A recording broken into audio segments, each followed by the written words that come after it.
नमस्कार, मी प्राध्यापक डॉक्टर आनंद रत्नाकर आहिरे, संचालक आहिरे स्पर्धा परीक्षा अकॅडमी, अशोक स्तंभ, नाशिक। आहिरे अकॅडमी ही MPSC, UPSC, पोलीस भरती, आर्मी भरती व डिग्री कॉलेजला प्राध्यापक होण्यासाठीची नेट सेट परीक्षा यावर काम करते। मागील सन 2011 पासून ते आज तागायत म्हणजे एकूण 14 वर्ष झाले आपल्या आहिरे अकॅडमीला। आहिरे अकॅडमी ही पुष्परत्न बहुउद्देशीय सेवाभावी संस्थेच्या अंतर्गत काम करते। म्हणजेच समाजातील तळागाळातील, डोंगरदऱ्यातील, नदी खोऱ्यातील गोर, गरीब, गरजू, अपंग विद्यार्थ्यांना घडवण्याचं काम करते। म्हणजेच आतापर्यंत आपल्या आहिरे स्पर्धा परीक्षा अकॅडमीमध्ये एकूण 16,000च्या वरती विद्यार्थी शिकून गेलेले आहेत आणि आतापर्यंत 1617 विद्यार्थी हे प्रशासकीय सेवा व वरिष्ठ महाविद्यालयास प्राध्यापक होण्यासाठी नियुक्त झाले आहेत। महाराष्ट्रातील सर्व जिल्ह्यातील, त्याचबरोबर राज्यातील, भारतातील विविध राज्यातील विद्यार्थी आपल्या आहिरे अकॅडमीमध्ये शिकून गेलेले आहेत। आपल्या आहिरे अकॅडमीची शाखा नाशिकला अशोक स्तंभ, कल्याणला शिवाजी चौक, पुण्याला आप्पा बळवंत चौक अशा विविध ठिकाणी आपल्या आहिरे अकॅडमीच्या शाखा आहेत। आहिरे अकॅडमी ही कोरोना काळाच्या नंतर ऑनलाईन सुद्धा मोठ्या प्रमाणात सुरू आहे। तुम्ही YouTube, Facebook, Twitter, Instagram आणि WhatsApp या माध्यमावरती जरी बघितलं तरी आहिरे अकॅडमी तुम्हाला दिसेल। आणि आहिरे अकॅडमी ही डॉक्टर आनंद आहिरे या नावाने सर्च करू शकता किंवा आहिरे अकॅडमी नावाने सुद्धा सर्च करू शकता। तुम्हाला आहिरे अकॅडमीचा संपूर्ण इतिहास तुम्हाला मिळेल। आतापर्यंत महाराष्ट्रामध्ये प्रशासकीय सेवेमध्ये जे विद्यार्थी प्रथम आलेले आहेत विविध एक्झाममध्ये, म्हणजे तुम्ही जर याच वर्षाचा रिझल्ट बघितला तर तालुका क्रीडा अधिकारी MPSC क्लास 2चा उदय बोडके हा जो विद्यार्थी महाराष्ट्रात प्रथम आला तो आपलाच विद्यार्थी आहे। त्याचबरोबर राहुल हडपे हा विद्यार्थी नाशिकमध्ये प्रथम आलेला आरोग्य सेवामध्ये आणि आता सध्या ते मंत्रालयामध्ये महसूल सहाय्यक म्हणून काम करत आहे। तलाठी असेल, क्लास क, क्लास ट, क्लास ब आणि क्लास 1 म्हणजे अ अशा विविध पदांवरती आमचे विद्यार्थी काम करत आहेत। त्याचबरोबर आहिरे अकॅडमी ही सामाजिक क्षेत्रामध्येही मोठ्या प्रमाणात काम करते। म्हणजेच पुष्परत्न बहुउद्देशीय सेवाभावी संस्थेच्या माध्यमातून आम्ही महिला दिन साजरा करतो, मातृत्व दिन साजरा करतो। त्याचबरोबर ज्या शाळेला, वृद्धाश्रमला, अनाथ आश्रमला आमच्या पद्धतीने काही मदत करता येईल ती आम्ही मदत करतो। त्याचबरोबर या ठिकाणचे गुणवंत विद्यार्थी जे आहेत त्यांचा सन्मान सोहळा आयोजित करतो। तसेच आहिरे अकॅडमी आणि पुष्परत्न बहुउद्देशीय सेवाभावी संस्थेच्या माध्यमातून आम्ही साहित्य क्षेत्रातही मोठे काम करत आहोत। जसं पहिलं राष्ट्रीय प्रवासी कवी संमेलन असेल किंवा राज्यस्तरीय साहित्य संमेलन असेल किंवा विविध साहित्य संमेलने असतील ते आम्ही आयोजित करतो आणि कवींना, साहित्यिकांना त्या ठिकाणी सन्मानित करतो। अशी आमची आहिरे अकॅडमी मागील 14 वर्षापासून आपल्या सेवेत कार्यरत आहे। जास्तीत जास्त विद्यार्थ्यांनी, साहित्यिकांनी व जे विद्यार्थी आपलं स्वप्न घडवू इच्छितात अशा विद्यार्थ्यांनी आहिरे अकॅडमीमध्ये एकदा तरी प्रवेश घ्यायला पाहिजे किंवा भेट तरी द्यायला पाहिजे। त्यांना नक्कीच आहिरे अकॅडमी ही नक्कीच मदत करेल एवढं बोलतो आहे।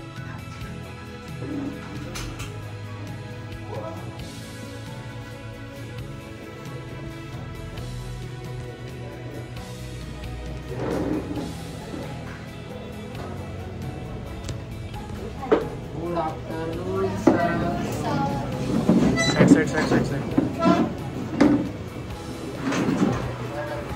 सर्वांचे मी शब्दसुमनाने अगोदर स्वागत करतो।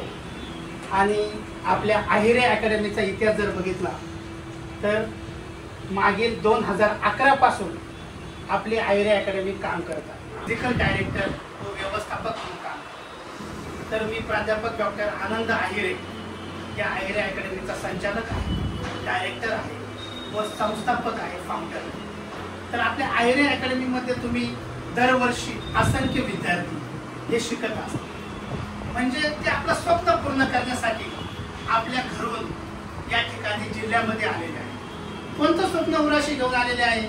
तर कोणाला पोलीस व्हायचंय, कोणाला आर्मीमध्ये जायचंय, काही विद्यार्थ्यांना आपल्या दुसऱ्या बॅचच्या विद्यार्थ्यांना प्रशासकीय सेवेमध्ये जायचंय, काही विद्यार्थ्यांना IAS IPS व्हायचंय, PSI व्हायचंय, तलाठी ग्रामसेवक व्हायचंय. पण तुम्हा सर्व विद्यार्थ्यांना पोलीसमध्ये जायचं आहे, म्हणजे प्रशासनामध्ये जायचं आहे, सरकारी सेवेमध्ये जायचं आहे. म्हणजे सरकारी सेवेमध्ये जाण्यासाठी तुम्हाला काय करायचंय हे दररोज इथं कोणते ना कोणते प्राध्यापक येतात आणि ते लेखी सांगतात की बाबांनो एवढे एवढे विषय आहेत, मराठी आहे, GK आहे, त्याचबरोबर गणित आहे, बुद्धिमत्ता आहे, 4 विषय आहेत. आणि आमचे प्रत्येक सर तुम्हाला दररोज सकाळी फिजिकल डायरेक्टर ते तुम्हाला मार्गदर्शन करतात की तुम्हाला 1600 मीटर पळायचंय, तुम्हाला गोळाफेक असा करायचा आहे. म्हणजे तुम्ही जिथे मागे आहे तिथे पुढे जाण्यासाठी ते तुम्हाला मदत करतात. आणि इथेले प्राध्यापक तुम्हाला लेखी परीक्षेमध्ये जास्तीत जास्त मार्क मिळवण्यासाठी प्रयत्न करतात. तर विद्यार्थी मित्रांनो, तुम्हाला सांगतो एक मार्काने सुद्धा डिस्क्वालिफाईड झालेले विद्यार्थी आम्ही बघितले. मागच्या बॅचमध्ये, त्याच्या मागच्या बॅचमध्ये काही मुलं अपसेट होऊन घरी जाताना सुद्धा बघितले. पण अशी आपल्यावरती वेळ यायला नाही पाहिजे. आपल्यावरती आपण कसा अभ्यास करायला पाहिजे, दररोज आपण टाइम टेबल काय आखायला पाहिजे, दररोज किती वेळ अभ्यास करायला पाहिजे, दररोज फिजिकलचं आपल्याला जे गायडन्स आहे ते किती वेळ आपण द्यायला पाहिजे. त्यानंतर इथे लेक्चर 2 तासाचं होतं, पण त्याच्यानंतर आपण स्वतःला किती वेळ द्यायला पाहिजे. खरोखर आपण अभ्यास करतो का, खरोखर आपण स्वतःला सत्य म्हणून आपण तसं जीवन जगतो का, या पद्धतीने. कारण परीक्षेचा टाइम टेबल फिक्स आहे. टाइम टेबल हा परीक्षा होणारच आहे. परीक्षेमध्ये दुमत नाही. परीक्षा ही ठरलेल्या वेळेतच होत असते. कधी कधी काही राजकारण्यांच्यामुळे किंवा काही गोष्टीमुळे ती पुढे मागे होते, पण परीक्षा ही होणारच असते. आता सप्टेंबरमध्ये कोणी म्हणतं फॉर्म येणार आहे पोलीस भरतीचे, पण सप्टेंबरमध्ये फॉर्म नाही, एखादा महिना पुढेच आहे, पण एक्झाम तर होणार म्हणजे होणारच आहे. त्यामध्ये कोणी आणू शकत नाही. मग जागा किती आहे, प्रत्येक जिल्ह्यामध्ये जागा किती आहे, तिथे सर तुम्हाला सांगणार की या जिल्ह्यात तुम्ही फॉर्म भरा, पण प्रत्येक जिल्ह्यामध्ये जागा किती आहे हे तुम्ही बघा. आणि एका जागेसाठी किती प्रतिस्पर्धी आहे, एका जागेसाठी 200च्या वरती प्रतिस्पर्धी असतात. तुम्हाला माहिती नाही, ही तुमची सोबतची बसलेली विद्यार्थिनी मैत्रीण ही सुद्धा तुमची प्रतिस्पर्धी आहे. तर एका जागेसाठी जर 200 प्रतिस्पर्धी असेल तर मला किती मार्क लेखीमध्ये पाहिजे, मला ग्राउंडला किती मार्क पाहिजे. 50 पैकी ग्राउंडला तुम्हाला 40-42च्या पुढे मार्क पाहिजे म्हणजे पाहिजेच. आणि लेखीमध्ये 100 पैकी तुम्हाला 80 ते 88च्या पुढे मार्क पाहिजे म्हणजे 90च्या पुढे पण मार्क असेल तर तो मुलगा मेरिट मध्ये आल्याशिवाय राहणार. मग मला एवढे जर मार्क मिळवायचे असेल तर मग मला तयारी कशी करायची. मला दररोज मोबाईल मध्ये रील बघायचं आहे का, मला दररोज कोणाला मित्रांना टाइमपास करायचा आहे का, मला चहा प्यायला जायचं आहे का. प्रत्येक दिवसाचा 24 तासाचा वेळ तुमच्याकडे आहे.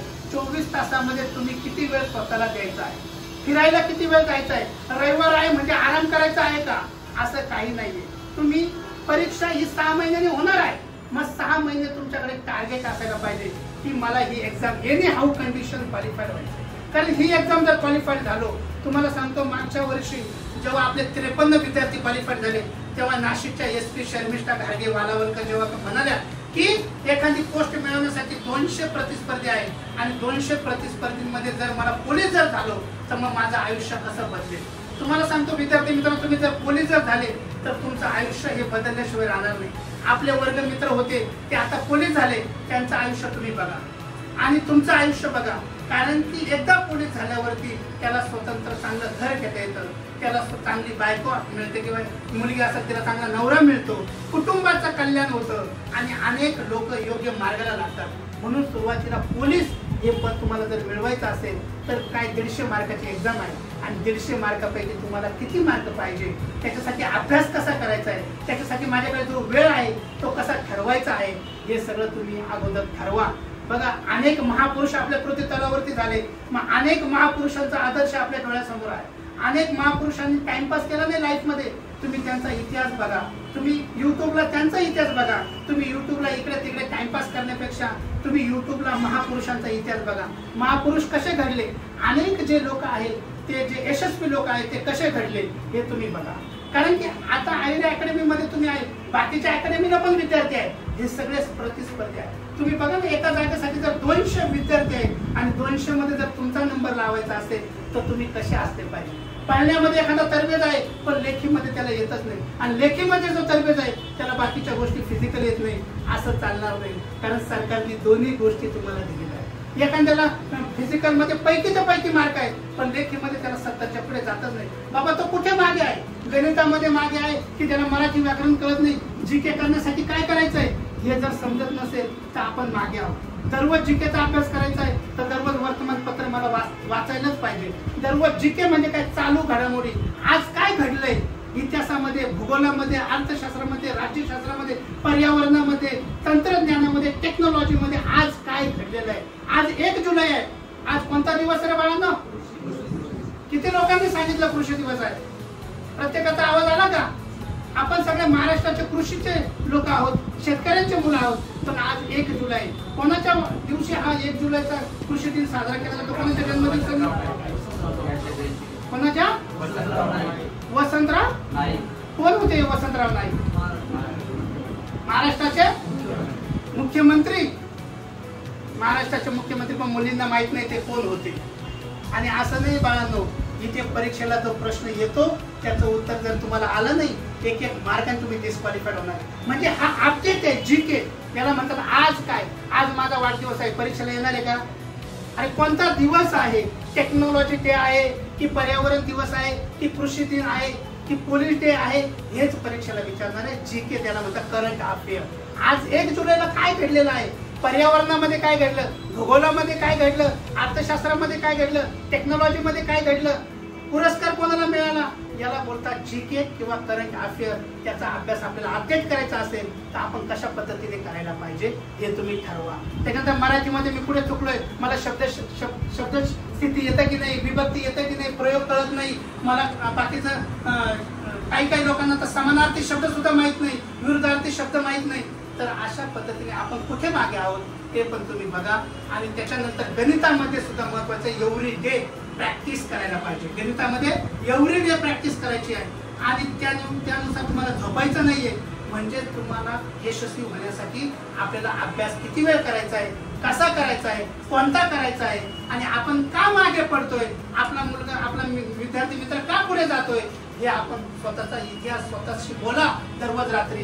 तेव्हा तुम्ही नक्की. इथे प्रत्येक सरांकडे जो फिजिकलला आला तो फिजिकलला चांगले मार्क घेतल्याशिवाय राहत नाही. आतापर्यंतचा इतिहास आहे. आणि लेखी परीक्षेमध्ये सुद्धा आम्ही चांगले टीचर देण्याचा प्रयत्न केलाय जेणेकरून तुम्हाला जास्तीत जास्त मार्क मिळावे.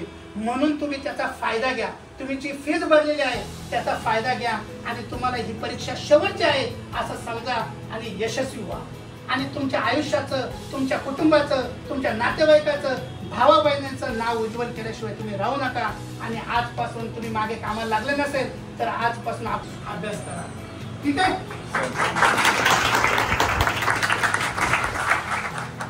आम्ही तुमच्यासाठी टाळ्या वाजवणार आहे. अशी परिस्थिती तुमची आली पाहिजे आणि तुम्ही या ठिकाणी स्टेजवर आले पाहिजे असं आम्ही नेहमी विचार करतो. कारण डोंगर दऱ्यातील, खेड्यातील कुठलाही मुलगा आमच्याकडे या, त्यांच्याकडे कधी फीचा इश्यू असेल तरी सांगा. तो फीचा इश्यू आपल्याकडे जास्त येणे.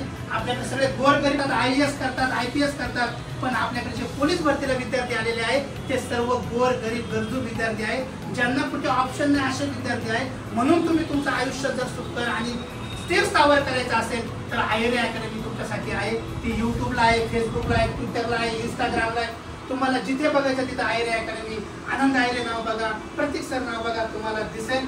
आणि त्यांचा इतिहास बघा तुम्हाला काय आहे. तुम्हाला जर एखादा लेक्चर पाहिजे असेल तर युट्यूबला सुद्धा लेक्चर्स आहेत, ते पण तुम्ही सर्च करा, तुम्हाला त्याचा फायदा होईल. घरी बसलेला वेळ फक्त घालू नका. दररोज तुम्हाला डॉक्टर बाबासाहेब आंबेडकर, महात्मा ज्योतिबा फुले किंवा सगळे महापुरुष म्हणते काय म्हणाले की time and tide waits for nobody. वेळ आणि समुद्राची भरती कुणासाठी थांबत नाही. कोणीही महान व्यक्ती आला, एक्झाम होणारच आहे. एक्झाम कोणी थांबू शकले नाही. तसंच आपल्या आयुष्याचा आत्ताचा वेळ कोणी थांबू शकत नाही आणि येणारा वेळ हा आपल्या हातात आहे. तो कसा सत्कारणी लावायचा हे सुद्धा तेवढंच महत्वाचं आहे. आणि त्याचे उद्धार करते हे सुद्धा तुम्हीच आहे. दुसरं तुम्हाला म्हणाले आम्ही अरे किती अभ्यास करायले, तुम्ही ते करायचं ते करणार. आई वडील म्हणणार अरे आम्ही फीस भरली, दररोज अभ्यास करायले. आमची टीचरची आई म्हणते सर तुम्ही टीचरला पूर्ण सहकार्य करा, पूर्ण सहकार्य करा. तिला काय लागलं, पैसा लागेल, काय लागेल, तिला सहकार्य करा.